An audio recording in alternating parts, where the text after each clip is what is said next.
Muito boa noite. A senhora Boa chegou. noite. Já posso desligar aqui, não é? É isso aí. É isso aí. Tá bom. Já está tudo bem. O senhor está me ouvindo, pastor? Muito bem. Como é que a senhora está?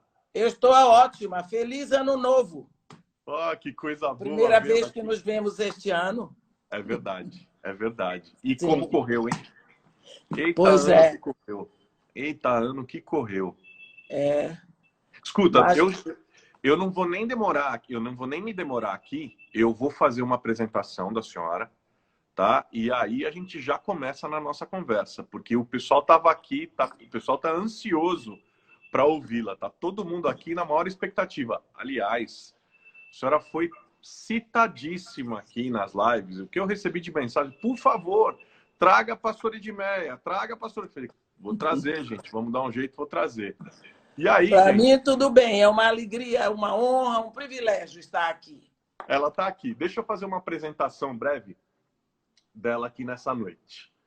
A formação da pastora Edmeia é da vida, da academia, do morro, do Pará, da Bahia, do Espírito Santo, do Rio de Janeiro, mas também é do Iraque e do mundo. A gente vai falar bastante sobre isso nessa noite. Mas também vem da filosofia, da pedagogia, da psicologia e da música clássica. Por treinar, e ela é craque nisso, por treinar a forma de ver as coisas em tantas maneiras e de tantas formas e de tantos lados, ela descobriu que com qualquer uma delas a diferença está sempre no propósito. A diferença está naquilo que se faz, como se faz e por que se faz. Missionária Edmeia Williams é uma mulher de fé, é uma exímia pregadora, inspira demais, gente. Para mim, uma das principais, se não a principal pregadora do evangelho no país, com profundo conhecimento nas escrituras.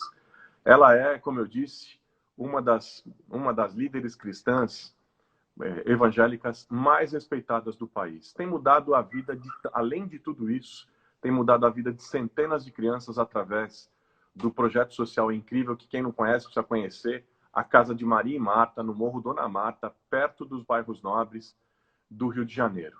E é com imensa alegria que eu trago para vocês nessa noite a missionária Edmeia Williams, que eu aprendi a amar desde menino, através da minha mãe, que tanto a ama. Aliás, minha mãe esteve numa live aqui e falou, ó, filho, me intimou. Falou, você traga... Ela também. Você traga Edmeia aqui. Mãe, ela tá na live com a gente, viu? Mãe, ó, tá cumprida a palavra, tá? Tá cumprida, ela tá aqui com a gente. Mas eu queria começar perguntando para a senhora, como é que tem sido a vida agora nesse período de pandemia? Conta um pouco da rotina na sua casa esses dias. Olha, a minha rotina é de madrugada, eu sempre tenho o meu momento de devocional.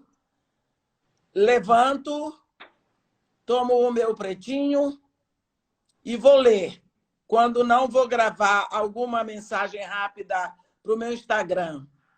E depois eu leio mais. Enquanto eu atendo telefones, são muitas pessoas ligando, muitas pessoas pedindo conselho, muitas pessoas pedindo ajuda, resolvendo isso. Aí eu almoço e vou ler de novo e atender pessoas. Aí eu janto e eu vou preparar as coisas. Esses dias eu tenho tido... Eu comecei com isso agora, eu não sei nada de internet, eu sou uma pessoa completamente jurássica nisso. E nessa quarentena eu tenho tido a oportunidade de aprender alguma coisa. Meu filho tem me explicado, as pessoas me explicam por telefone, e eu estou, então, já faço alguma gravação até 6 minutos para poder mandar, estou fazendo... os áudios live, assim, com o telefone, a pessoa de lá me ajudando, mas eu estou fazendo. Eu não posso parar de pregar. Então, aí tem sido a minha vida. Eu não saio. Eu não saio. Já deu um jeito e se conectou. Hein? Já deu um jeito e se conectou. Aliás, ontem foi Dia das Mães. Pois você conseguiu falar com o seu filho, Glenn? Falei por telefone, porque ele não saiu da casa dele, ele não sai, ele não cruza a porta. Ah, é? Nem eu aqui. Ele mora lá na Barra e eu moro aqui em Copacabana. Então, eu estou em casa desde o dia 18 de março. E nesse ínterim eu saí uma vez só. E eu moro sozinha. Então, eu estou feliz, eu estou muito feliz, porque eu posso espalhar meus livros. Que bom que você está de costa para eles, e a mesa fica cheia de livros, e aqui eu pesquiso aqui, eu aprendo ali, eu leio, e assim eu vou fazendo. Eu estou muito feliz. A senhora me lembra a minha mãe. Minha mãe está do mesmo jeito. Mas a vida de muita gente tem sido de muito sofrimento, né? Especialmente nesse período, alguns que já vinham sofrendo têm aumentado esse sofrimento. Sim, o número de suicídios tem aumentado muito. Hoje eu soube do suicídio de 3 pessoas de uma igreja onde eu preguei ano passado, em outubro. E isso dá muita tristeza, porque nós sabemos que pessoas entram em depressão.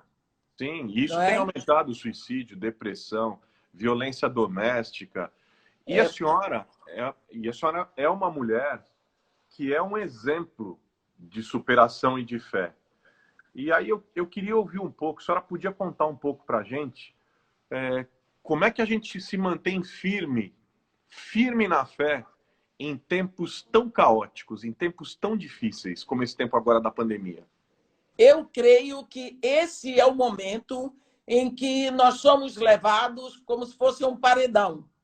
Porque nós olhamos para a direita, não dá para ver nada. Para a esquerda, para frente e para trás. Então, só tem uma direção que podemos olhar, é para cima. E nós lembramos do Salmo 121, quando o salmista diz: eleva os meus olhos para os montes. Mas de onde me vem o socorro? E aí vem a resposta: o socorro não vem dos montes. Ele vem do Senhor que fez os céus e a terra.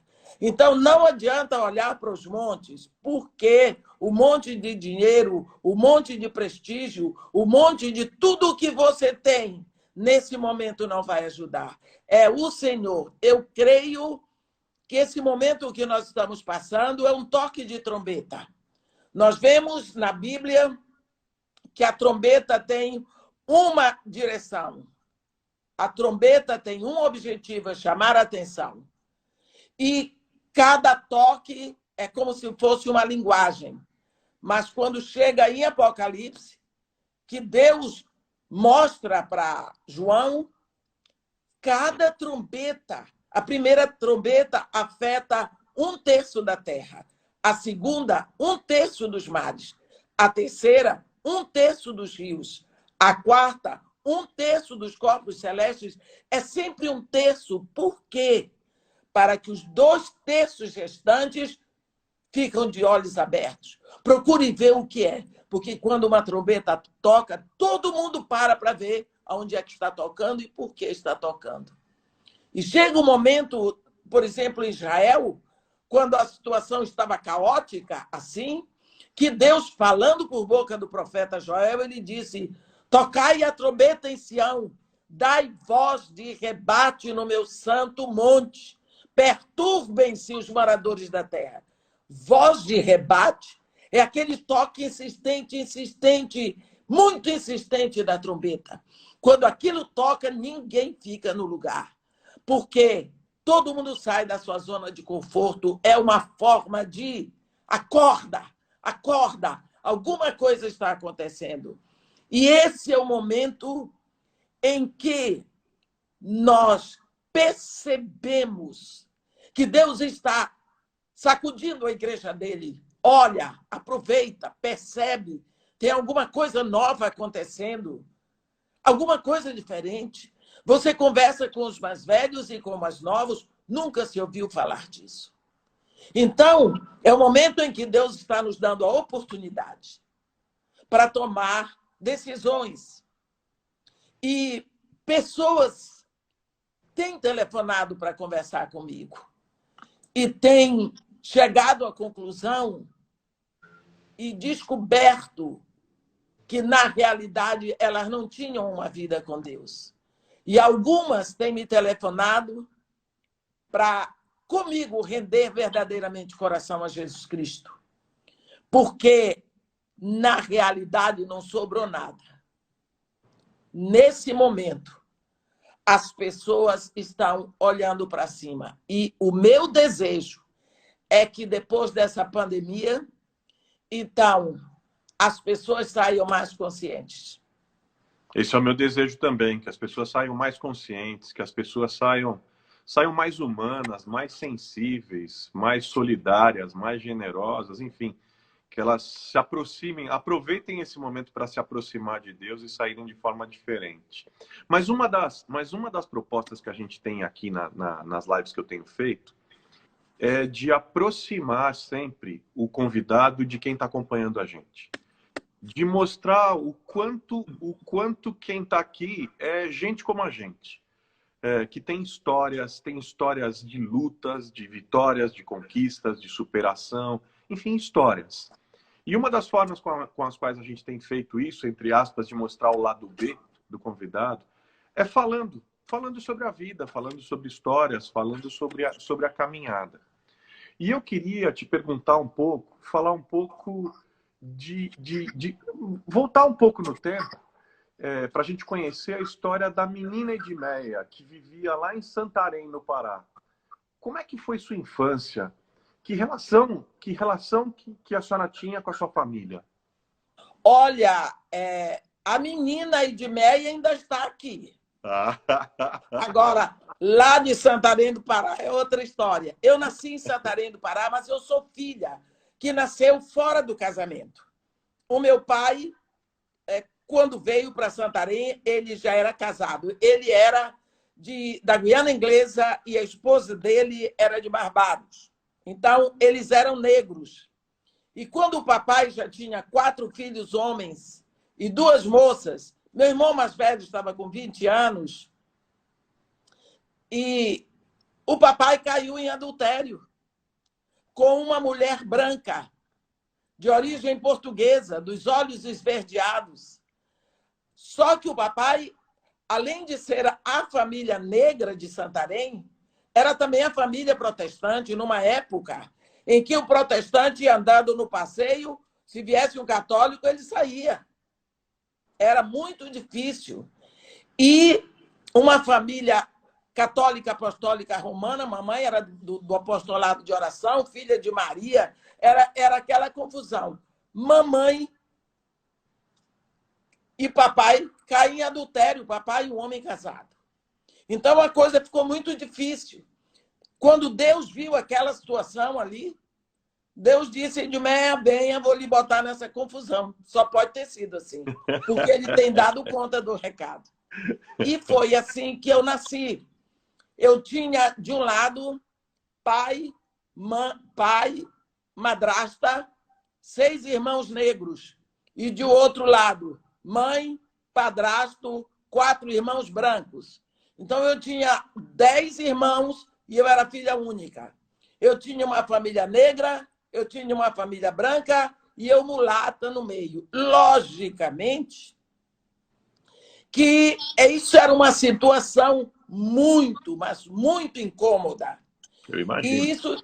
E isso foi, para mim, um momento na minha vida em que, se hoje é difícil lidar, você imagina naquela época, onde as pessoas diziam na família da mamãe que eu era filha do pecado, que eu descendia do diabo, porque o diabo é que é negro do cabelo duro. Todos os anjos, todos os santos, Deus, tudo é branco. Então, eu descendia do diabo. E, do outro lado, eu ouvia o evangelho. O papai, não é? Minha madrasta. O papai foi casado, a esposa do papai foi o maior exemplo de cristianismo que eu conheci em toda a minha vida.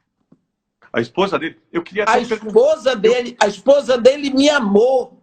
Perdoou mamãe, perdoou o marido, me amou. Naquela época, quando um homem casado, ele arranjava um filho fora do casamento, ele não poderia registrar a criança?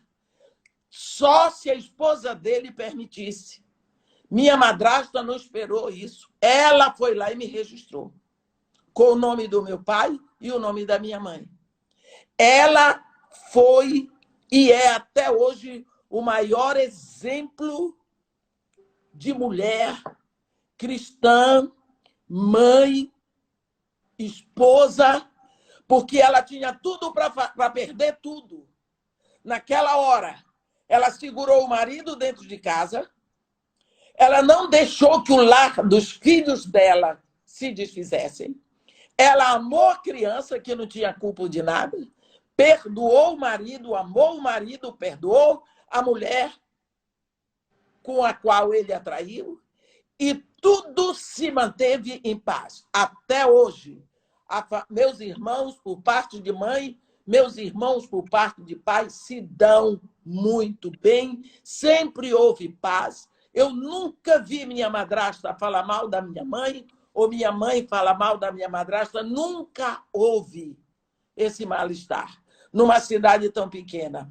Mas eu, sendo uma criança muito inteligente e muito irrequieta, porque eu não tinha lugar, eu estava no meio. Acho até que então era eu dei muito trabalho. Eu dei muito trabalho. Eu apanhava meu pai, nunca encostou a mão, mas minha mãe batia demais, ela sofria demais com a situação, porque ela pagou um preço muito alto. Ela de santa, filha de Maria, a gravidez apareceu. Então, eu era a expressão do pecado dela. Então, eu apanhava muito, mas eu também nunca fui uma criança que era um exemplo. Só tinha uma coisa boa que eu fazia. Eu sempre fui a primeira aluna de sala em tudo. E eu tocava todos os instrumentos que botavam na minha mão, eu tocava. Então, com 9 anos, eu sei que ninguém aguentava mais comigo. Arranjaram uma vaga num colégio de freiras francesas em Salvador. Aí eu vim para Salvador, fiquei interna, sem ir em casa. E foi lá que eu aprendi a dominar o francês. Até os 15 anos, quando eu já saí para fazer o vestibular. E eu fazia música no Isso quer dizer, a senhora acabou se formando, terminou por se formar, né, em 3 universidades. Foi. Era uma busca do que fazer ou era um complemento daquilo tudo que a senhora já tinha aprendido? Eu creio que existia um vazio lá dentro. E eu procurava preencher com cultura, porque eu sempre fui viciada em livro. Ler, para mim, sempre foi a maior diversão. Talvez você está hoje olhando para uma mulher que na juventude não ia à praia, nunca fui a uma festa, não ia a barzinho, nunca fui dançar. Namorei, noivei e casei aos 19 anos, em 6 meses. Nunca fui a uma festa. O meu prazer eram os livros. Eu frequentava concertos, eu gostava de óperas, eu gostava de balé. Eu sempre fui voltada para o erudito. Né? E quando houve a minha conversão, tudo isso se voltou para a Bíblia. Claro. Então, eu leio a Bíblia, eu como a Bíblia, eu me entrego a esta palavra e leio tudo que tem a ver com a Bíblia. Esse é um instrumental que a senhora tem que lhe ajuda muito a ler e interpretar a Bíblia, e quem a ouve percebe claramente pelas maneiras com a qual a senhora se aproxima do texto, pelas maneiras com a qual a senhora interpreta o texto, com que se dedica ao texto, com que conhece o texto e entrega. Isso tudo é fruto desse instrumental, com certeza. Mas voltando para a sua história, a gente está indo. Então, a infância, e aí os anos da universidade, e aí vem o casamento. A senhora casou muito Eu casei nova, aos 19 anos. E logo foi morar fora, né? Não, eu casei ainda na Bahia, mas o meu marido era engenheiro da Petrobras. E quando foi para abrir um campo forte no Espírito Santo. O meu marido foi para lá como engenheiro da Petrobras na turma da direção. Só que o governador do Espírito Santo, naquela época, eu acho que o nome dele era Elcio Álvares, ele não cedeu o espaço para a Petrobras construir o porto, porque já havia o porto de Tubarão, que era da Vale do Rio Doce. Então, a Petrobras teve que vir para o Rio de Janeiro, para ir para aquela região de Campos e Macaé. Nessa época, nós moramos 2 anos em Vitória, então a Petrobras fundou a Braspetro, que é a Petrobras Internacional, e começaram a perfurar no Iraque. Então, a Petrobras convidou o meu marido para ser o gerente de apoio da Petrobras Internacional lá no Iraque. E aí ele teria que ir como residente e dependia da família. Eu aceitei, e então nós fomos morar no Iraque. E foi aí que eu vejo a mão de Deus dirigindo e me preparando, porque eu fui morar no extremo sul do Iraque, antiga Caldeia. E foi lá que a senhora viveu a maior experiência de transformação de fé na vida. E foi lá que eu estudei a história do Fértil Crescente, e a minha professora foi uma mulher que ela era cristã, mas ela era turca. Ela era da Turquia, cristã. Ela era formada em história e especializada em história do Fértil Crescente. Casada com um iraquiano, que ele era do exército iraquiano. Então, ela dava aula na Universidade de Basra. Ela me levou para ver tudo. Eu conheço aonde era a Torre de Babel, Jardins Suspensos, eu conheço o Paraíso Terrestre, eu conheço o Zigurá de Ur, onde está a cítara de Ibrahim, que eles dizem Abraão. Então, eu estudei tudo aquilo, eu fui a Nínive. Eu conheço tudo porque fazia parte da história. Ela nos levava naqueles lugares. Então, ali eu fui preparada para ministrar o Antigo Testamento. A senhora também teve... Interessante, né? Porque e ali no Iraque se deu a minha conversão. Era isso que eu ia perguntar. A senhora teve também no Iraque, talvez a sua... Enfim, talvez não. Sua experiência espiritual mais forte. Nascimento, porque eu sempre fui assim, crente. Crente.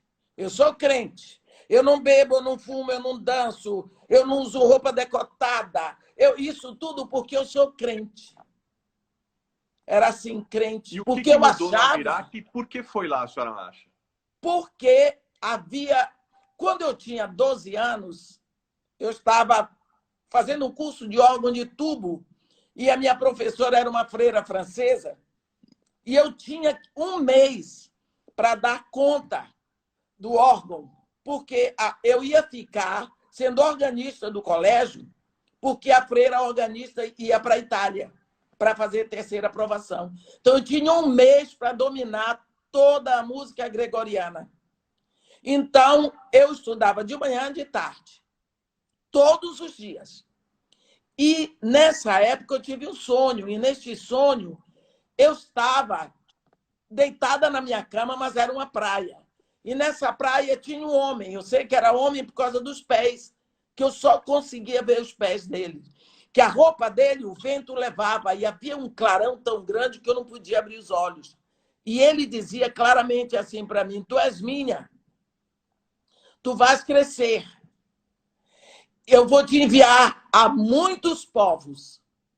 E com a palavra que eu botar na tua boca, muitos me conhecerão e virão a mim. Bem, na minha cabeça, Deus estava me dizendo que ia ser missionária. Eu criei horror.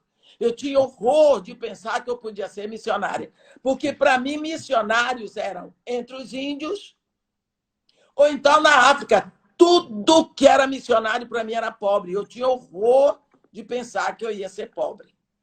Então, eu não quis saber. Eu nunca falei disso, só ultimamente que eu falo.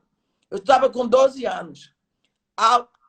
Aos 32 anos, no Iraque. Isso ficou sempre na minha cabeça, de vez em quando eu lembrava. A minha vida estava um caos, porque eu não tinha mais livros para ler. Meu marido não conseguiu introduzir no Iraque um piano para mim. Ele comprou um piano de meia cauda, mas ficou lá na fronteira do Kuwait com o Iraque. A única coisa que ele conseguiu para mim foi um acordeon, porque eu era formada pela Academia Mário Mascarenhas, mas eu não gosto de acordeon. Então, ele tinha o violão, eu tinha o acordeon, e assim a gente ia passando. E não tinha livros para ler. E eu, sem livro, eu sou uma coisa horrível, eu tenho que ler. Então, eu estava muito triste. E tinha essa menina de 9 anos que passava na frente da minha casa todos os dias, muito cedo. Ela ia levar o rebanho dela para pastar no cemitério muçulmano, porque ela fazia parte do grupo de nômades que ficava pelo deserto de Abadã. Quando chega a época do verão, a neve das montanhas do Ararat derrete, desce e cobre o deserto de Abadã. Então, essas populações vão para as cidades do deserto. Então, elas ficam naqueles parques de tamareira, porque o Iraque é o maior produtor de tâmaras do mundo. Ficam ali até que seca a água do deserto. E quando a água seca, aflora o sal que estava ali, da época ainda do dilúvio. Então, eles voltam e vão colher esse sal. Só que, uma vez que eles voltam para o deserto, dificilmente no próximo verão eles voltarão para aquele mesmo parque. Então, na frente da minha casa passava todos os dias só esse rebanho. Então, eu aprendi a desenvolver com essa menina que se chamava Suheila Zurraini um relacionamento, porque o governo não queria que os iraquianos tivessem relacionamento com estrangeiros, para não aprenderem os maus costumes dos ocidentais. Mas eu fui forçando a barra. Eu dava para ela um sanduíche, eu dava para ela sanquique, que era um suco de laranja concentrado, tipo maguari, eu dissolvia na água.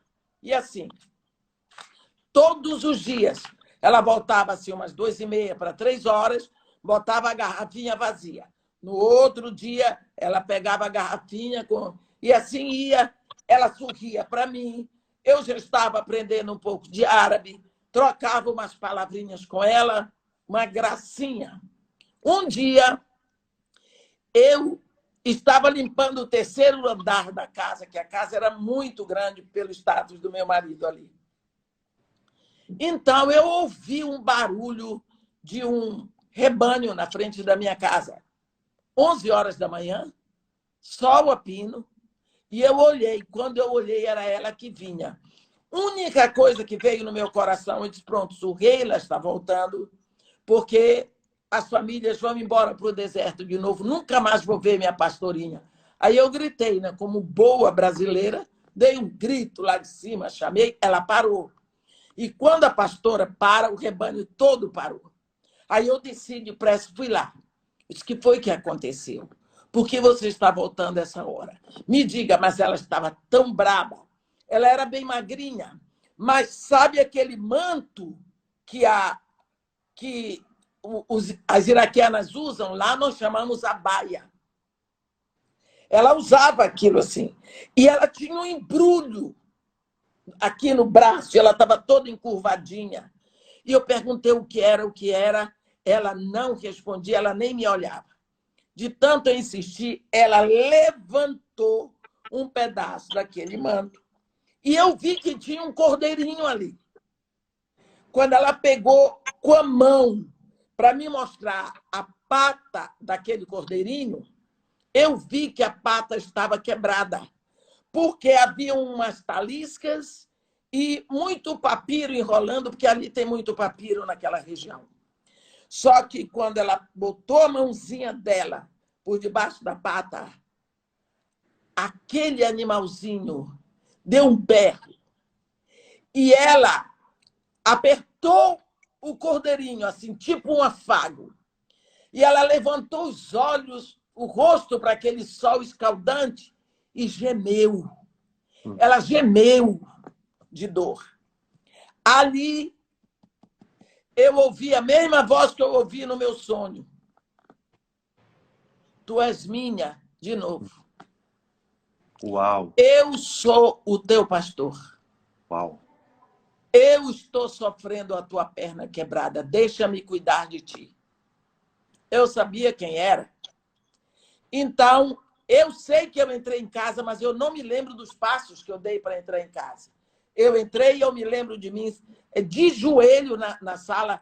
Eu não orava há muitos anos. Eu fui para o Iraque, eu não levei uma Bíblia. Nada, eu não queria saber disso. E tudo ficou normal, mas eu me lembro de ter feito uma oração. Se o senhor me levar de volta para o Brasil, vou fazer tudo o que o senhor quiser. Meu marido ainda tinha que ficar lá 2 anos. No dia 22 de setembro, começou a guerra Irã-Iraque.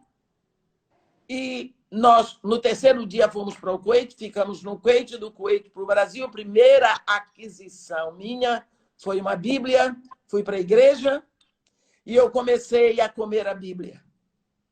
Me rendi a Jesus Cristo aqui com o pastor de Christchurch, que até hoje eu vou à igreja anglicana, uma igreja de língua inglesa, e a minha vida começou a fluir por aí. Uau, uau, que história! Eu não sabia desse detalhe da história da porque da às vezes nós pensamos cordeiro, eu não sabia. Que pecado é matar, roubar, sei lá o quê, adulterar. Adão não fez nada disso lá no Éden, mas cometeu um pecado que matou toda a humanidade. Então, aquela menininha foi o que Deus botou na minha vida para eu ter o verdadeiro encontro com Ele. Não é? Linda história, linda história. O tema da nossa live de hoje é possível ter fé em meio ao caos que a gente está vivendo, em meio a situações de perda, em meio a situações de dificuldade. E aí eu quero trazer para um outro lado da sua história, um outro lado da história da senhora. A senhora também teve que lidar com perdas muito difíceis. Eu creio que das mais duras que a gente pode passar na vida. Ela perdeu seu marido e perdeu sua filha Érica. E depois perdi minha filha Kay. É verdade. Que era a missionária. Você conheceu Lembro, aquilo? claro. Exato. Me lembro dela. São perdas. Aonde a senhora encontrou forças para lidar com tanto sofrimento? Olha, eu posso dizer uma coisa para você. Eu sei que a mão de Deus está em mim todo o tempo. Porque se não fosse isso, não daria para suportar. Muito difícil, porque meu marido morreu em setembro de 1990. Em setembro de 91 morreu minha filha. Uau. Então, é muita coisa de um tempo só. E eu dizia para ele, ainda tem eu e o meu filho. Pode levar qualquer um na hora que o senhor quiser. Só lhe peço uma coisa, que eu nunca mais venha me afastar do senhor. Porque de tudo que eu já passei, a pior coisa é a distância de Deus. Eu tenho um relacionamento com Deus, bem, eu sei que eu sou doida, mas eu, por exemplo, todo mundo diz, como é que você fica sozinha dentro de casa? Graças a Deus. Porque aqui, às vezes eu saio da sala, passo na outra sala, vou para a cozinha, vou para a área de serviço, conversando com Deus. Eu rio com Jesus Cristo. Às vezes eu acho as coisas que ele diz engraçadíssimas. Eu discuto as coisas com ele. Às vezes eu critico, o senhor não acha que o senhor exagerou aqui? E assim eu falo com ele o dia todo. As pessoas não entendem como é que uma pessoa da sua idade pega um carro, vai para Cabo Frio, vai pregar lá e volta 1h da manhã. A senhora vai sozinha? Eu disse, eu sozinha não vou. Se alguém for comigo, me atrapalha, porque eu não posso conversar com o meu amado. Então, eu sou uma pessoa feliz. Eu sou jovem por dentro porque eu namoro. Eu sei o que é um noivado. Eu sei que ninguém nesse mundo faria por mim o que Jesus Cristo fez e faz, está feito. Quem é que vai se importar com uma negrinha, que foi isso que eu ouvi a minha vida toda, magricela, nascida fora do casamento, sem nada, nada, nada, nada, nada, nada? Quem é que vai me levar aos lugares? Porque até em cabines de rei eu já sentei. Quem, senão o meu Senhor Jesus? Então é por ele que eu sou apaixonada. Eu sou feliz.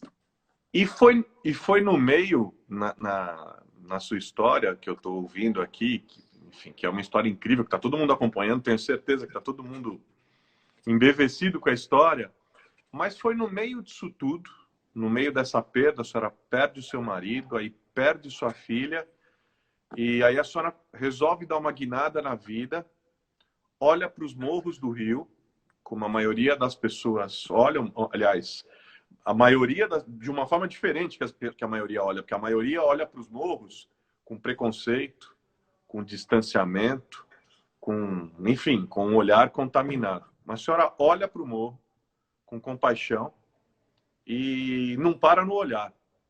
Resolve subir o morro e resolve levar a vida para o morro. Como é que foi isso? Como é que foi essa decisão? Olha, eu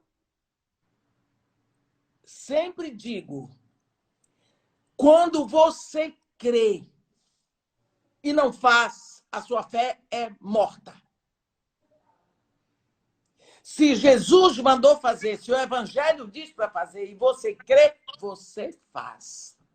Porque Deus não precisa de mim para nada. Ele diz assim, olha aí, minha mão fez todas as coisas. E todas elas vieram a existir. Eu não poderia ajudar a Deus a fazer o mar. Nem as montanhas, nem a árvore, nem uma formiga, porque eu não sei fazer uma formiga.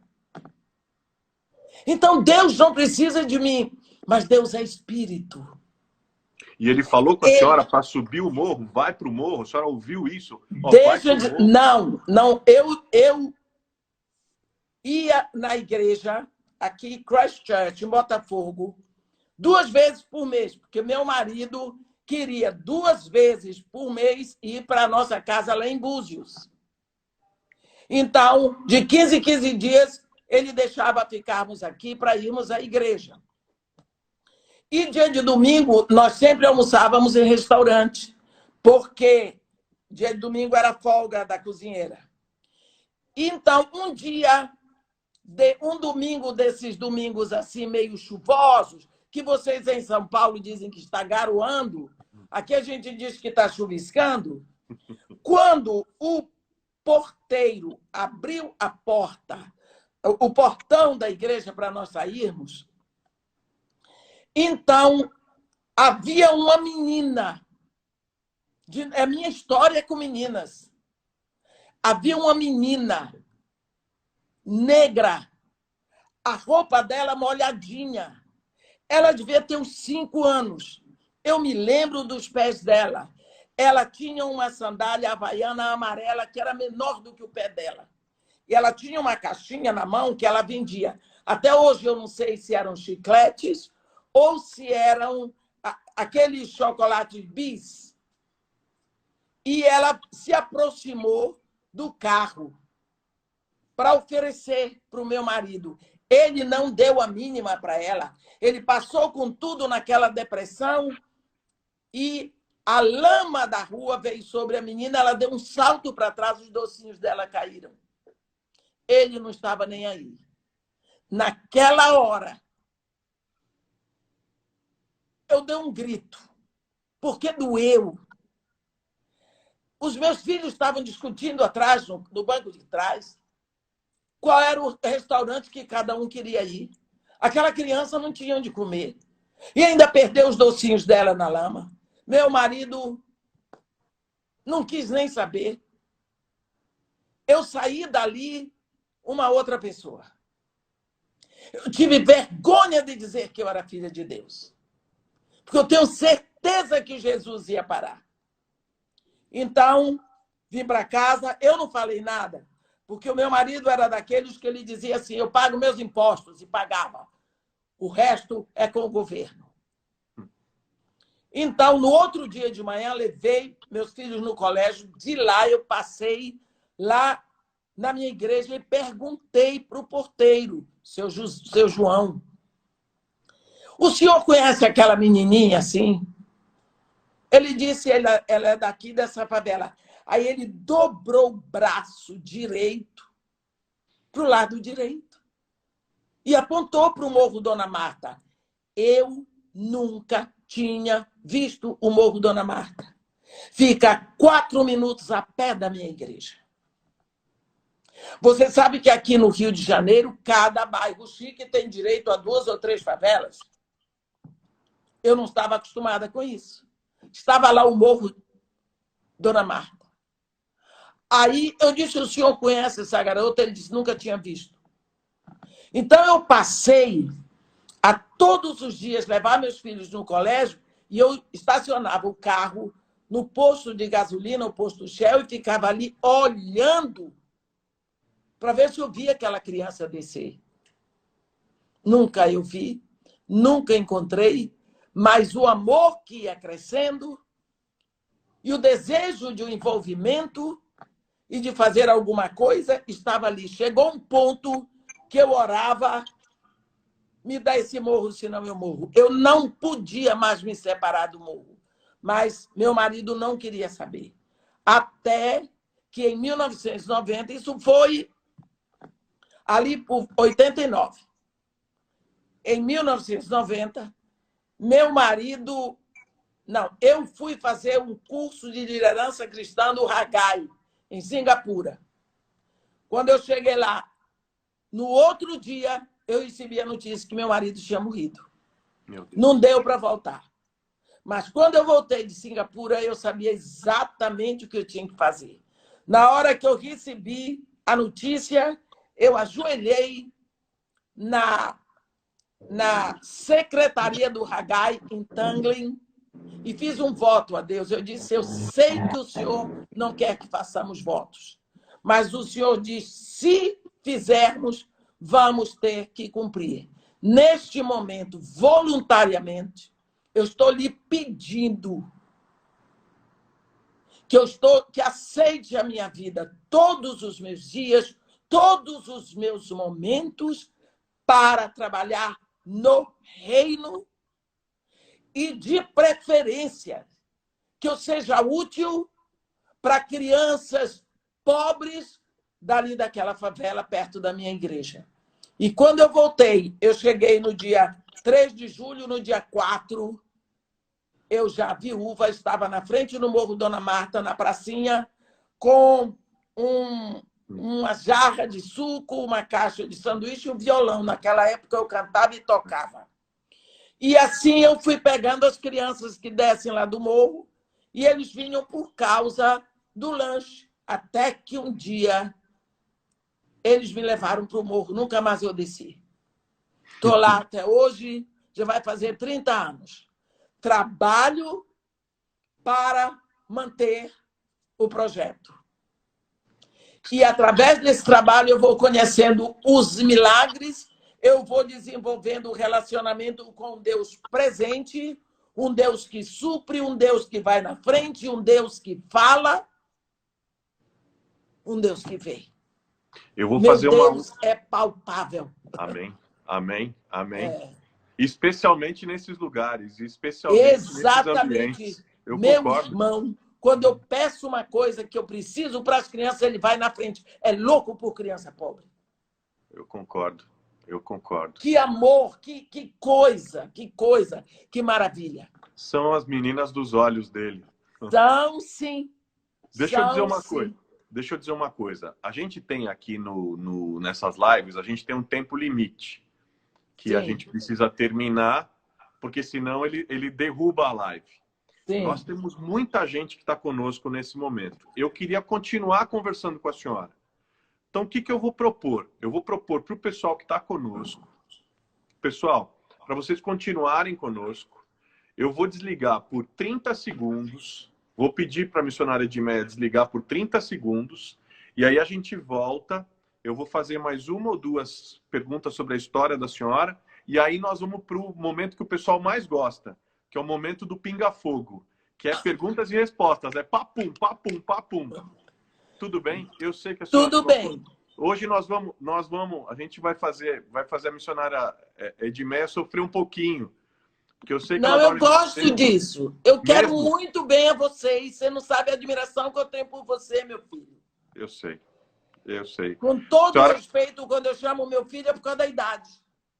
E eu recebo com muito carinho, com muita reverência, porque a senhora é uma das minhas referências espirituais, sempre foi. Sempre foi. Eu agradeço muito. E eu vou pedir a Lu para ela me chamar de novo para eu entrar. Tá bom, tá bom. Tá? Eu vou desligar um minuto e a gente vai voltar. Então tá jóia. Obrigada. Pessoal, vocês voltem com a gente. Nós vamos voltar já. Tá jóia. Agora sim. Agora já tá tudo bem, tá? Ele tá me ouvindo, tá me ouvindo? Tá tudo bem agora. Ou ele não tá me ouvindo? Tô ouvindo bem, tô ouvindo bem. Tá ouvindo bem, então tá tudo jóia. Bem, tá tudo show. Tá Obrigada, tudo filha. Tchau. Tá tudo certo. Tudo certo. A gente estava falando da virada na vida e aí a subida para o morro. Sim. Se a senhora, desses anos todos de trabalho no morro, se a senhora pudesse me contar uma história de transformação de alguma criança que a senhora se lembre que é profundamente transformadora e inspiradora, dentro das histórias aqui que a gente ouviu, queria uma história que a senhora se lembre que foi, assim, de maior impacto. Doutor Carlos, deixa eu lhe dizer uma coisa. Pela casa de Marimata, eu acho que já passaram mais de 300 pessoas. Eles todos estão nos assistindo. Se eu mencionar de uma e não mencionar os outros, eu vou ter problema. Entendi. Entendi. Porque não tem problema. Existe uma ciumeira muito grande. Muito grande. Eu imagino. Mas eu gosto de lembrar de meninos que eu encontro por aí que trabalham no metrô, que trabalham em hospitais, que são fisioterapeutas, que são arquitetos, mas principalmente eu gosto de encontrar com os pastores, líderes de louvor na sua igreja, missionários que saem do Brasil. E eu creio que ninguém foi mais transformado nesses anos trabalhando na favela do que eu. Todas as vezes que a nossa mão está aberta para dar, ela está aberta para receber. Eu me lembro que quando consegui o dinheiro para comprar o primeiro barraco, comprei o barraco. Só que um dia eu vim de Sorocaba e quando cheguei no morro, o barraco tinha caído sozinho. E eu fiquei apavorada. Como é que Deus me dá o barraco? E depois o barraco cai, o único barraco. Eu era a mulher da reza forte. Naquela época, eu orava por uma pessoa que estava 6 meses paralítica, a pessoa saía correndo. Quer dizer, Deus estava acabando com o meu ibope. Deus estava me envergonhando. Eu orei, cheguei a dizer para Jesus, é por isso que o Senhor tem muitos inimigos, porque o Senhor faz assim, os seus amigos. E, bem, desci chorando, fui falar com o meu pastor, e o meu pastor me disse, e agora o que é que vai fazer? Eu disse, eu não tenho dinheiro para tirar os escombros do barraco. Ele disse, esquece os escombros do barraco. Aí ele tirou uma coisa assim do bolso. Uma coisa assim, você está vendo o que é isso? Eu disse, o que é? Ele disse, leia. Era um convite do ministério do Billy Graham me convidando para participar do ministério dele na Europa. O Billy Graham tinha tido a visão de um avivamento para a Europa, começando pelo Reino Unido. Então, ele montou um escritório dele em Waterloo Bridge, em Londres, e foi na época que o secretário dele morreu, o filho dele assumiu o lugar. E ele chamou um preletor de cada continente. E por causa do fato de eu pregar em inglês, e a mão de Deus, que só pode ter sido Deus. Porque isso foi em 94. Quem era Edmeia? Ninguém. No sentido de ser conhecida. Então, ele procurou um de cada continente. E daqui da América do Sul, a pessoa escolhida fui eu. Então, eu fui. O programa era Jim, Jesus in Me. Então, nós tínhamos que pregar na Inglaterra, na Irlanda do Norte, Irlanda do Sul, na Escócia e no País de Gales. Eu tinha um carro para mim, com o motorista todo aparelhado de dentro do carro. Eu pregava para a BBC de Londres, para a BBC de Belfast, para a Radio One, tudo era assim. Tinha dias que eu ia em 5 lugares pregando. Foi nessa época que eu conheci o pastor John Stott, que veio a ser um grande amigo meu. Eu pregando na igreja dele, ele também estava no programa. E era John Stott, Edmeia, Billy Graham, era o Campbell McAlpine e o John Sutton. Então, nós ficávamos nos revezando. Uma hora estava na Inglaterra, e assim em várias cidades. Foram 3 meses, Jesus in Me. Nessa época, eu ganhava as ofertas lá em libras esterlinas. Eu colocava a oferta na conta da minha igreja aqui. O pastor pegava o dinheiro aqui, trocava, ele tirou os escombros, ele comprou mais dois barracos perto e começou a construir o que hoje é a casa de Maria e Marta. 3 meses. Quando eu voltei, eu ganhei até um carro. O Billy Graham ligou para o meu pastor, mandou que escolhesse um carro para mim. E me deram, porque eu estava sem carro. Bem, quando espera um minuto, pelo seguinte, nós estamos com um probleminha na transmissão. A gente vai ter que desligar de novo, porque está travando a imagem da senhora, está travando. A gente vai desligar de novo e voltar daquele jeitinho. Na hora que voltar, a senhora me dá o oi e a gente coloca. Pessoal, então tá joia. Eu vou desligar aqui também. Tá bom, obrigada. Tá bom, né? Tá bom, tá bom. Tá bom. Tá joia. Beijão. Tá bom. Graças a Deus. Então, quando eu voltei de lá, da Inglaterra, a casa estava pronta. Eu pedi para pintar toda de branco, com as janelas e portas azuis. Aí eu queria fazer a inauguração. Já estava funcionando, mas eu queria fazer a inauguração. Então, passei a noite lá, fazendo bolo, fazendo arroz doce. Que festa de pobre tem arroz doce, feijoada, coxinha, tem canjica, tem carne de porco, tem de tudo. Então, eu estava feliz. Eram mais ou menos 3 para 4 horas da manhã, eu botei a última assadeira de bolo no forno, acendi todas as luzes da casa, desci as escadas e fui ficar no mesmo lugar onde eu chorava, dizendo para Jesus que ele não tinha muitos amigos, porque tratava mal os amigos deles. E ali eu, muito feliz, eu dizia, olha aqui, querido Jesus, isso aqui tudo é seu. Cada criança que entrar ali, cada grão de arroz, aí eu fui dedicando tudo. Falei. Quando deu tempo, eu ouvi, pela 3ª vez na minha vida, a mesma voz que eu ouvi aos 12 anos do meu sonho, aos 32, lá no Iraque, eu ouvi lá no Morro Dona Marta. Bem assim.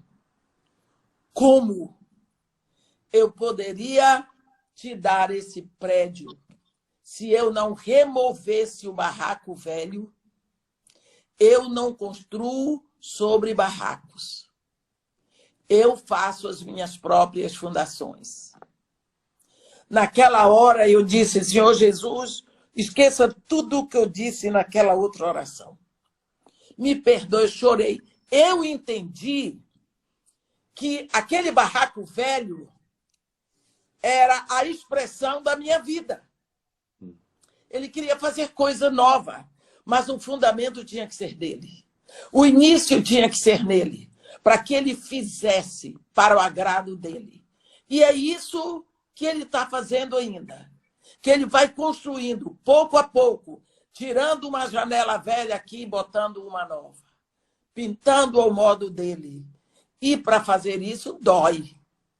A gente chora. A gente sofre.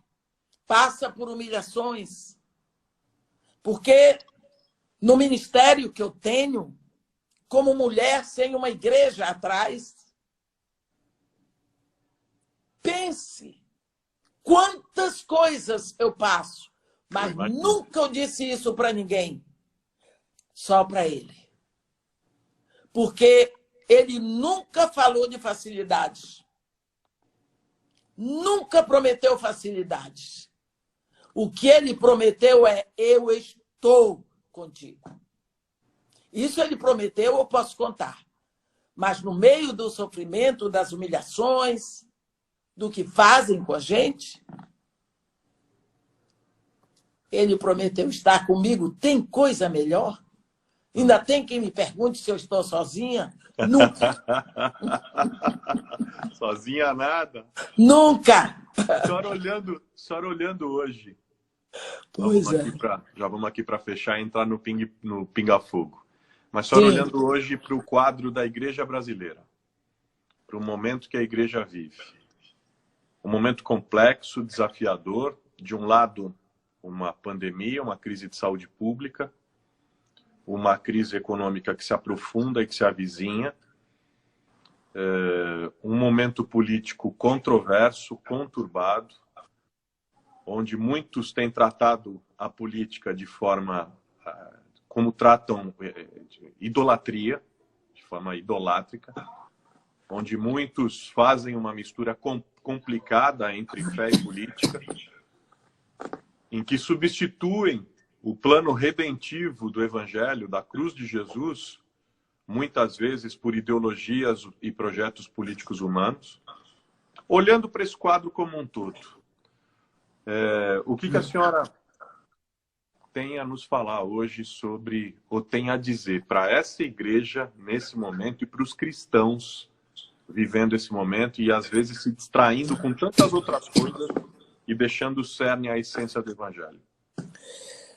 Lógico que Deus apostou muito em nós quando nos botou para sermos filhos dele numa igreja no século XXI.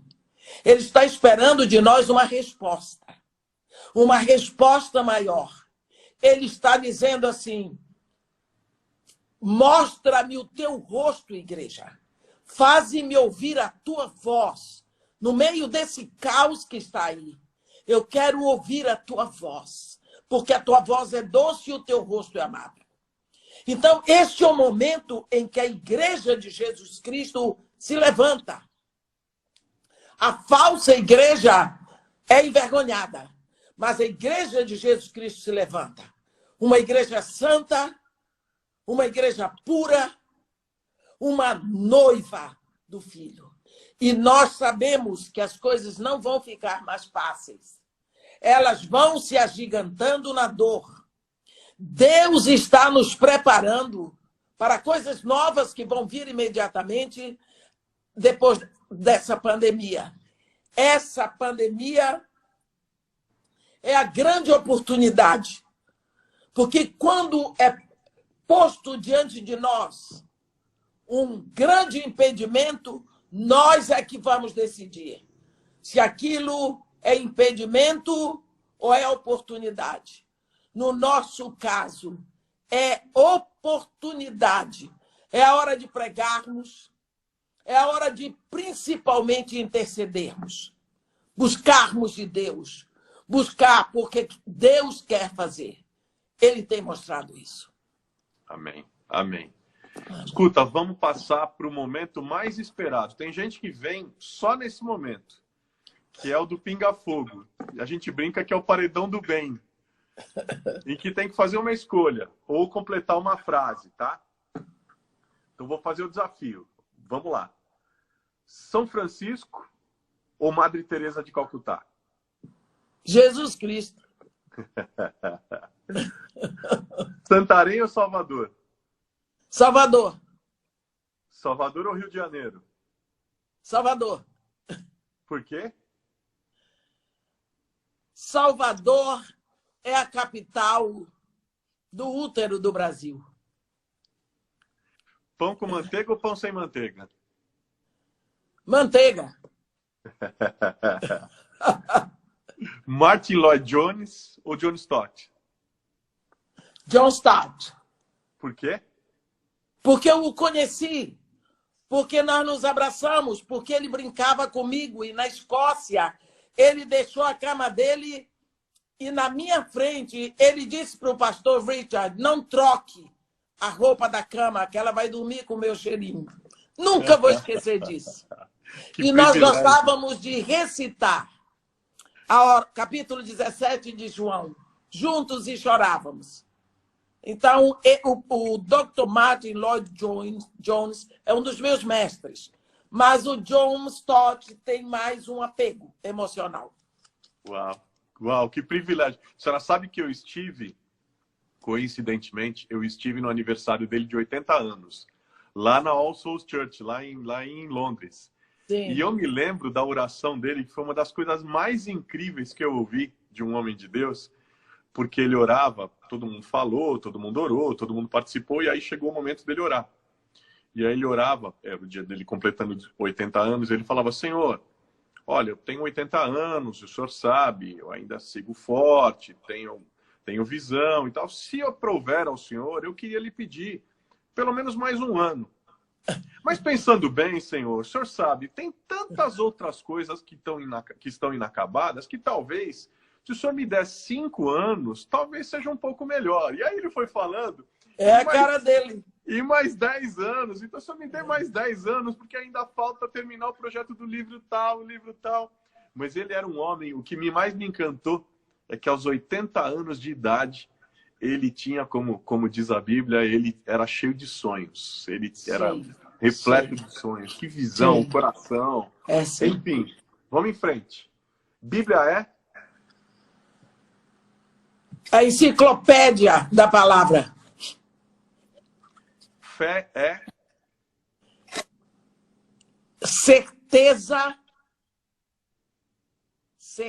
e convicção. Orar em Jerusalém é?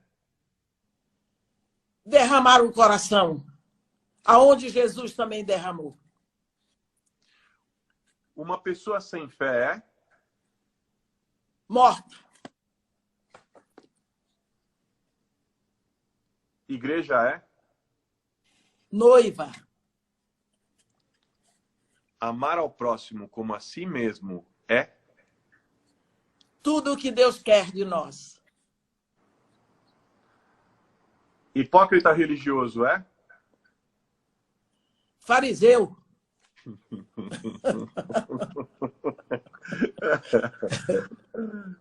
A maior violência do mundo é? Não amar o próximo. Porque o maior próximo de nós é Deus. Família é? A maior invenção de Deus. Glenn Neto, Laura e Lins é tudo que Deus me deu como forma de me abraçar na minha velhice. Sua nora Érica, que tem o mesmo nome da sua filha, significa o que para a senhora? Filha. Filha verdadeira. Casa de Maria e Marta é? Lugar de Marta e Maria, onde Jesus Cristo chegava e ficava à vontade. A melhor vista do Morro Dona Marta é? A casa de Maria e Marta. Boa. Boa. Franz Joseph Haydn ou Johann Sebastian Bach? Bach. Por quê? Por causa do estilo, o barroco. Eu gosto muito do estilo barroco. Peixe cozido ou quibe? Peixe cozido. Solidão é? A ausência da única presença que eu queria ter. Na mesa para 12 pessoas da sua casa, sempre tem? Livros, livros, livros. Seu melhor amigo é? Visível, meu filho, Invisível? é Jesus. Pandemia é? Pandemônio, Boa!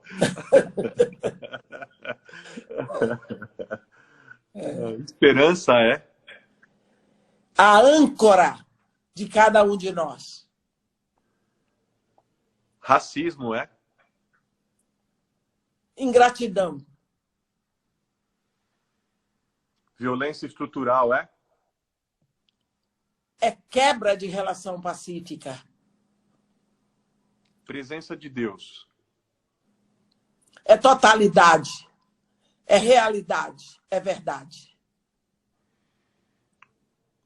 Uma mulher negra faz diferença? Faz, aonde quer que ela vá. Ela já chama a atenção porque é diferente. Um personagem bíblico que a senhora gostaria de ser ou de ter sido? Oséias, Por quê? por causa da sensibilidade dele. Quando ele expressa o coração de Deus, ele expressa com uma sensibilidade que só quem se aproxima dele é Jeremias. Eu gosto quando ele diz: atraiu-os com cordas humanas, com laços de amor. Fui para eles como quem aliviou o jugo de sobre as suas queixadas e inclinei-me para dar-lhes de comer. Gente, eu já chorei muito todas as vezes que li esse versículo. Uma cena bíblica que a senhora gostaria de ter participado? Ressurreição. Um personagem bíblico que a senhora nunca, jamais gostaria de ser? Ai, ai, ai. Eu, com certeza absoluta, eu não queria ser João Batista. Por quê? Por causa da hora da morte dele. Ele viu os algozes chegando com a foice para cortar o pescoço dele, sozinho. Ele tinha sido criado no berço de ouro, porque ele era filho de um casal idoso. Aqueles momentos ali foram horríveis. Uma cena bíblica, um episódio bíblico que a senhora jamais gostaria de ter participado? Dilúvio. Por quê? O mau cheiro dentro da arca.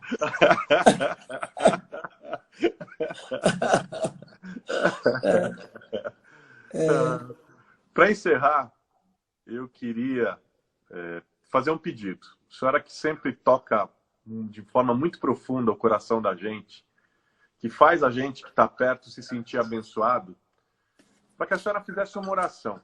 Vamos terminar de uma forma diferente. Com uma oração sua, nesse momento que é um momento tão difícil para milhares de famílias brasileiras. Já são mais de 11 mil famílias brasileiras que sofreram alguma perda, que perderam alguém por causa dessa pandemia. E eu queria que a gente orasse por essas famílias, para o povo que vive na rua, que nesse momento está vivendo na rua, pelas crianças que não têm pais nem mães, pelos jovens que não conseguem encontrar um propósito para viver. Enfim, para tanta gente que precisa de uma palavra, uma única palavra, para que a luz se acenda. Senhor Deus, nosso Pai, o Senhor é o Deus que criou todo o universo. O Senhor é o único Deus criador que existe. O Senhor é Jeová Elohim. O Senhor tem nas suas mãos todo o poder da criação. E todo o universo não passa de um grão de areia diante do Senhor.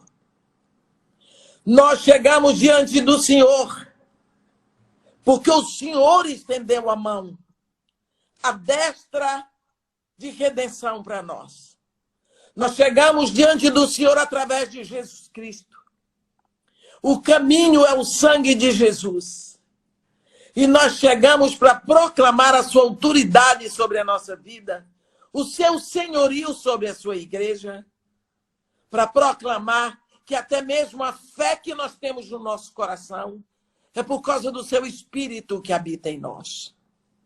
E é por essa fé e por essa certeza que nós temos a ousadia de chegar diante do seu trono para lhe pedir, ó Pai,